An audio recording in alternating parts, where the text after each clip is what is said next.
there is a really important step two there. And that's really what I'm looking at. And so I'm applying, a lot of my work is just on how organizations function.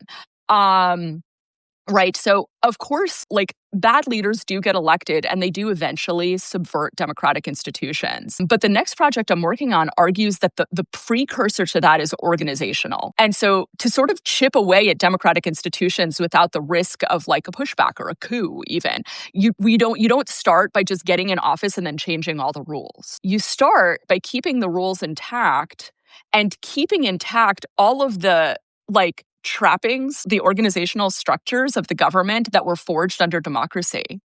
But you replace civil servants with like personalistic loyalists.